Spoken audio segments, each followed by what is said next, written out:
This is The Goode Show. I'm Surinder, a proud military spouse of 26 years. My guy retired as a Command Master Chief after serving 30 years as a Navy SEAL.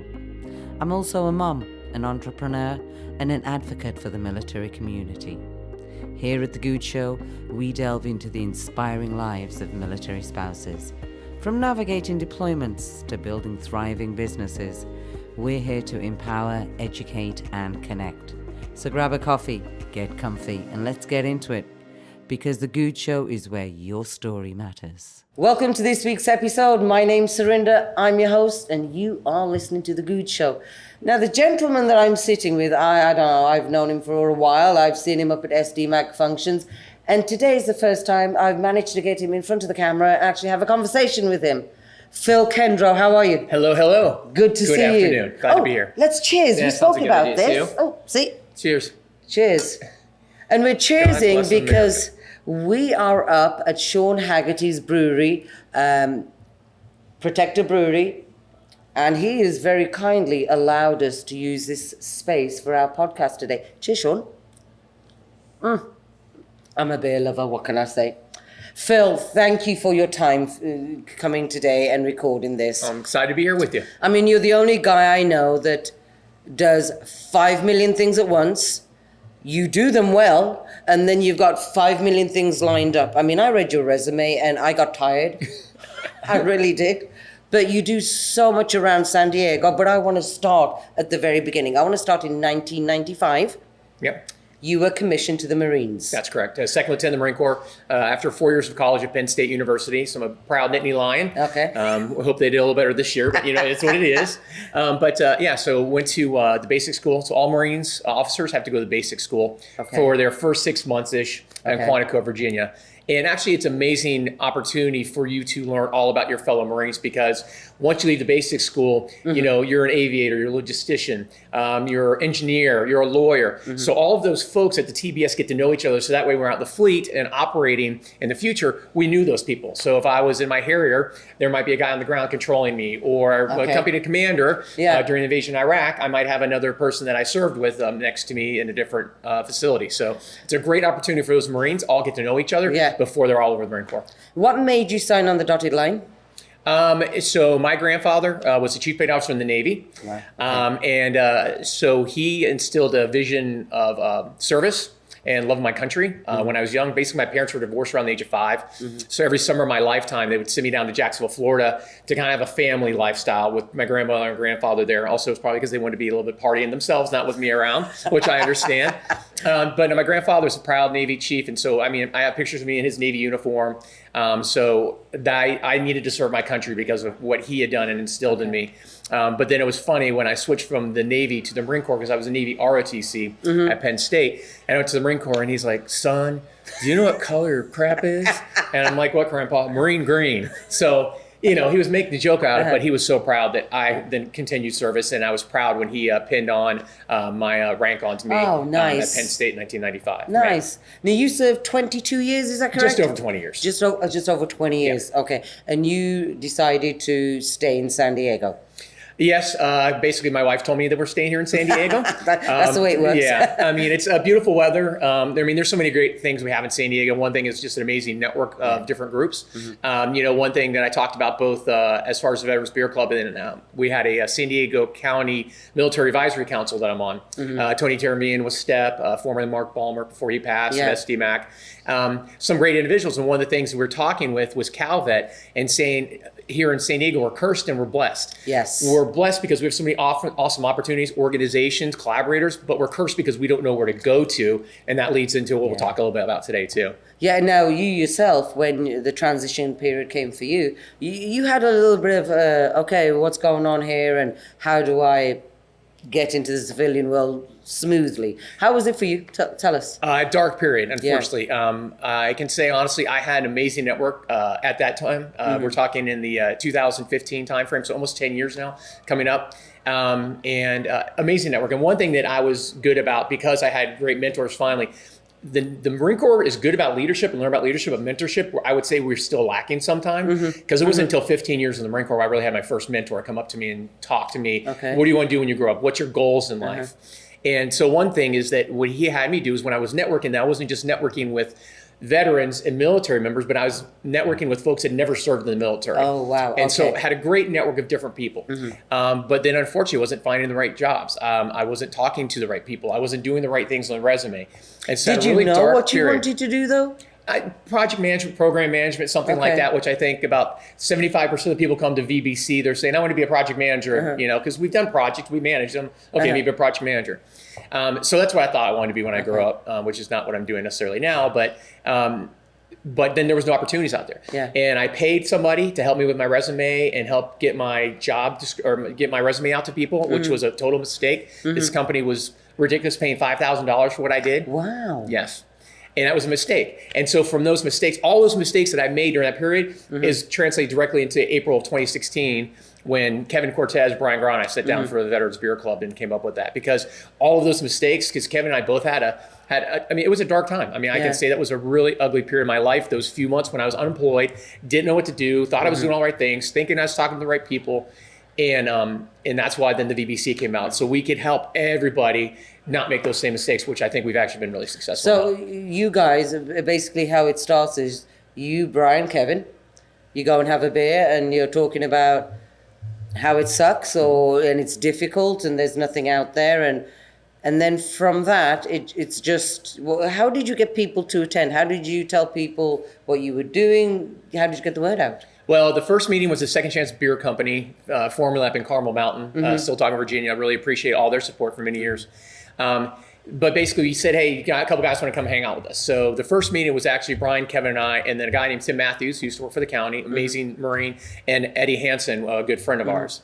And we got around, we just talked about what we're going to do in the future. And then just through, hey, do you want to join us for this upcoming Thursday, I think is when we were holding them back then.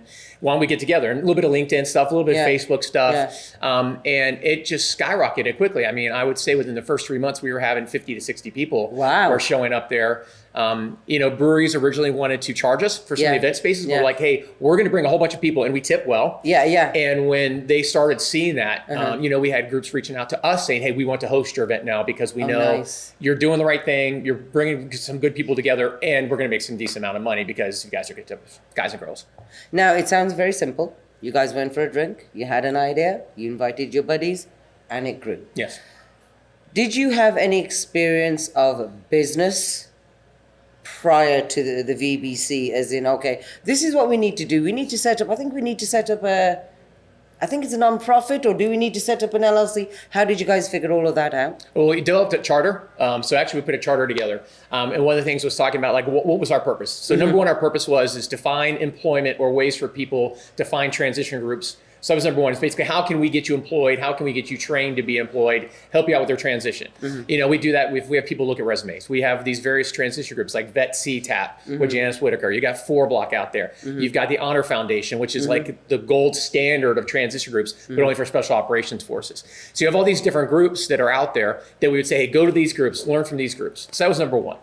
Number two was getting people into community service, translating military service to community service, which I'm a big fan of. A lot of us are go, go, go. I mean, you're talking like, hey, you're just going a million miles a minute. But what do you do with that energy? Well, take that energy and translate something good. If it's volunteering for your kids' sports teams, or sitting on a board, like I sit on a few boards, or just volunteering to help out in the neighborhood. We had people help out with elected campaigns.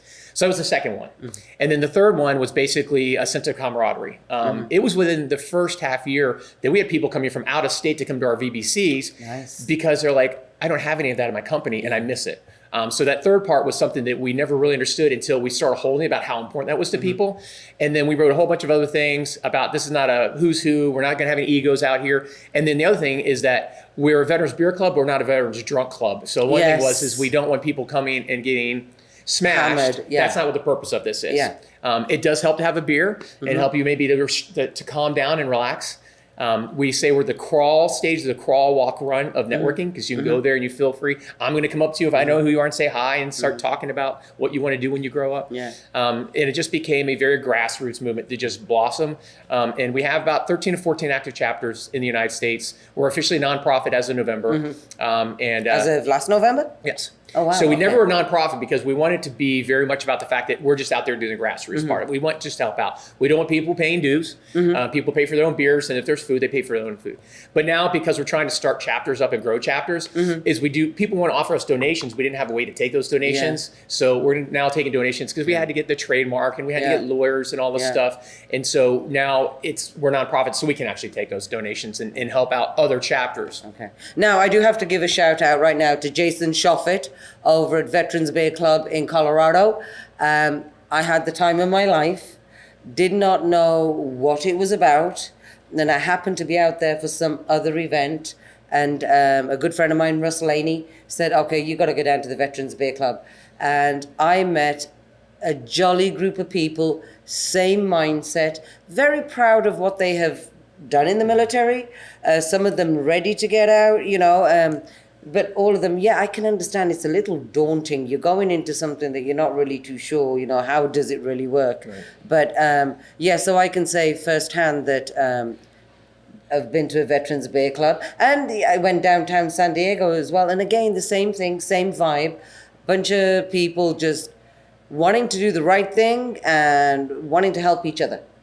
That's the unusual thing about it that I did see. It's not that, it's how do you get all of these people on the same page? Because, I've gone to events where, okay, the event is for this, but there's an agenda over here, but everybody here is just, hey, we've all got the same mindset that we just want to network, we want to get a job when we get out, we want to have community. Yeah, and that's one thing. It's funny. There was a group called 6 Degrees. It's a networking organization too, and they had something called like Wallflower Patrol. And they would have somebody walk around, and if somebody was by themselves, not talking to somebody, they're going to be engaged and be like, "Hey, who are you? What do you want to do? Who do you need to talk to?" And so I know that with us at VBC, we kind of do that same thing. If there's somebody there that doesn't know how to start the communication, that we're there. A great instance was. This last one we had last Wednesday there was a guy basically came up and was like, I want to do construction. I'm interested in construction. I'm like, wow, that's like one industry I don't know. And then in comes another VBC I hadn't seen in a while. And he's like, well, I'm doing construction right now. Oh, wow. Like, you two talk to each other right now. Yeah. And that's what we do. Is somebody says, I want to do this. Sean Park, he's Mr. IT, Mr. PME, PMI, like subject matter expert guy. And he would be a guy that, like, when people says they want to do project management, they want to do IT, I'm like, you got to go talk to Sean Park right now. He's right there. Go introduce yourself because he can help you out. And I think that's what we are. Is we're chief connectors because we're touching so many different industries. If somebody needs to be introduced, and that's another thing with our LinkedIn, our Facebook pages. Sometimes people will be like, hey, I'm interested in Viasat. I'm interested in General Atomics. Does anybody know somebody there? In 60 seconds, will be like, hey, here's the email, here's the phone number of so-and-so, go talk to them. Wow. So that's been a great wealth of information. That's amazing. Now, talking about, we've got to go on to Mount Soledad here because, again, it's one of your 500 million things that you do, right? You sit on the board of... The Mount Soledad Memorial Association. So I've been the president for almost 3 years now. Okay. And I've been with the board since 2016. So in 2016 was the year that we finally solidified holding that property. So that's when it officially was private property. It was September of 2016. Yes, I remember as well there was a big court case about it and who did the land belong to. And then I also heard, have you heard of the little, what do they call it, the urban myth thing about the Munchkin houses? Okay, that one I don't know very well. Okay, well in the 1930s, apparently Hollywood stars that were in films like The Wizard of Oz, little people, right? Apparently built homes around Mount Soledad. And there's a little part there called Munchkin House. So next time I'm up there, I'm going to have a look. I gotta find this now too. I think I've heard that before, but it's I an didn't know urban how close legend, it was up to Mount Soledad. But no, it's the third cross that's been up there. The other ones have blown down. And so when these veterans of World War II and Korea came back, they dedicated that as a memorial. So the Memorial Association's actually been since the early 1950s, dedicating that. It was then the Easter Cross. Now, basically, it was a Korean War, World War II memorial, and then it was back in the early 2000s when we finally put up all those plaques. And we have over almost 7,000 plaques of honorable veterans that are up there, groups, single individuals, moms and dads or married couples. It's just a whole hodgepodge of different people up there too. Now, people can sponsor a plaque, correct? That's correct. So it's anybody can get one as long as they honorably served, and then you just basically have to get the paperwork for it, which actually is not really too difficult sometimes. And all you have to do is call the office, sign up online. I mean, it's really soledadmemorial.org. And I'll tell you, our office staff has been amazing. We have a great team led by Neil O'Connell, my executive director. Neil's the one that brought me. So him and I met SD Mac sometime late 2015. He's like, I want to bring you onto the board. And so he's the one that actually got me on board. I love working. He's my executive director, and it's just so passionate about it. And the team does an amazing job. Now, there was a woman's function that was up at Mount Soledad last year as well. There'll be one next month. Yeah. Oh, really? Yes. Okay. This is good to know then, because Neil had told me about the one last year, but it was a little bit close and I couldn't make it. So I definitely want to know about this. Where can people go to find out what events are going on up at Mount Soledad? So there's a couple things. I'd say honestly right now what we're doing really good is our LinkedIn and Facebook pages are definitely much more branding than we've had in our past. So we got some new folks working in there, which are doing an awesome job. So go on LinkedIn, go on the Facebook pages on there, as well as we have an Instagram account that we put a lot of information on there too. So any one of those. But then again, the website soledadmemorial.org has a lot of information up there as well. You can search people's plaques. So once you get a plaque up there and you keywords like a World War II, Navy, and it'll bring up all those World War II, Navy, or however you put in there. And that's been a long journey to get all those plaques chronicled because there's so many of them and there's so much information on each one. That's what's amazing is, you know, some memorials you just see a name. Yes. Each one of our plaques tells a story about who that is. And now we've got the largest docent program we've ever had. And they're up there 7 days a week. And they're great storytellers. I love the men and women who are up there day by day. Over 300,000 visitors now in San Diego, which is awesome. Yes. And amazing volunteers, amazing. I mean, it is one of the best places. I tell anybody come to San Diego, okay, you want to go downtown, that's great. You want to see USS Midway. But if you have the best spot, you need to go up to Mount Soledad and just take a look, because you can see all the way down to Mexico. You can see out to the Laguna Mountains. You can see up to Santa Catalina sometimes too. So it's one of the first places that I went to visit when I moved stateside. Somebody said to me, you have to go see the cross, because we don't know how long it's going to be up there, you know.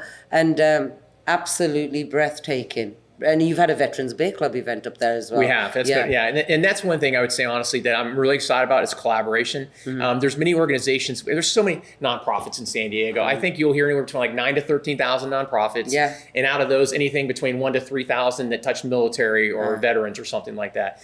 And one of the things is there is a finite amount of money. There's a finite amount of people. So I'm a big fan when we can collaborate and get those people together as opposed to spreading all of that time and effort. And we've been really lucky with Mount Soledad, the Veterans Beer Club, places like USS Midway, like all those folks. We work together. SD Mac now is a big partner of ours with the VBC because they say, hey, you're putting on a great networking event. Why don't we just come and join you as opposed to doing our own thing? And that's been really good. And I'm a big collaborator. I want to do stuff together. And when I put events on, when I do these things, I don't want it to be the Phil Kendro show. I want it to be this group that we're going to put this awesome, both educational and entertaining event. That's what I'm all about. I love that, because we just had a conversation with somebody the other day who has another nonprofit. And I was like, we have to do something together, because together is how we grow.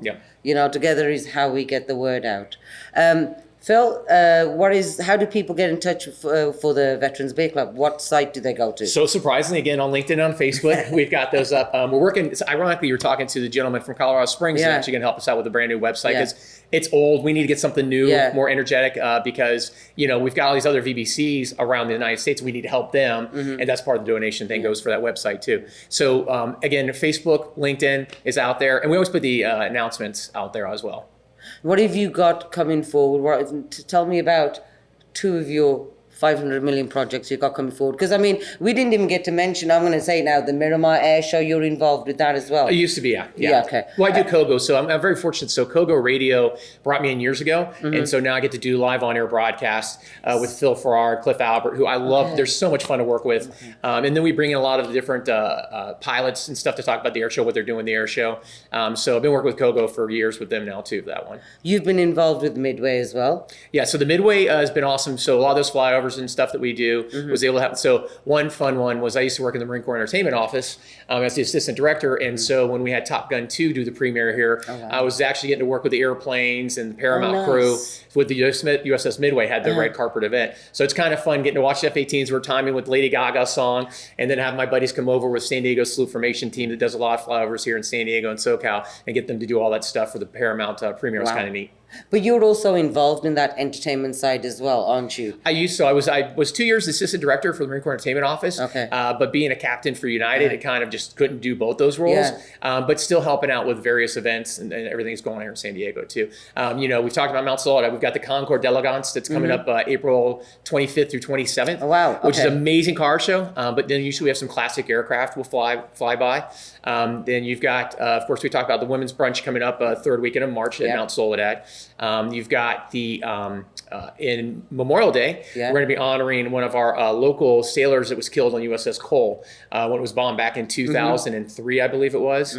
And so we're going to honor her and those others that were killed on the Cole Memorial Day event coming up. Wow. You know something, Phil, I have to say, let me give you a cheers. Thank you for your service. You're worth it.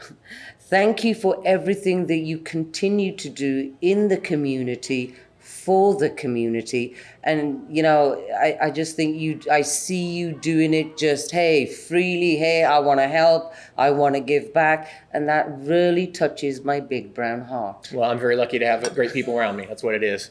According to the Government Accounting Office, approximately 200,000 service members separate from the military every year. Now, they don't have a sticker on their forehead. You're not going to know who they are. So when you're standing in line and there's somebody standing next to you, and maybe they look a little out of place, they probably feel a little out of place because they're transitioning into the civilian world. Give them a little bit of grace, just a little bit of grace, because that person went and served, protected this country for you and I. My name's Surinder Goode. I'm a very proud military spouse. This is The Goode Show, and I'm out. Thanks for tuning in to The Goode Show. I hope you have been inspired by today's conversation. If you loved what you heard, help us spread the word. Follow me on Instagram @The Goode Show. As military spouses, we all have stories to share, experiences, resources, and support. I want to hear your story and highlight your business. Let's connect, DM me, or visit surindergoode.com to share your journey. Until next time, take care, stay inspired, and keep doing good things.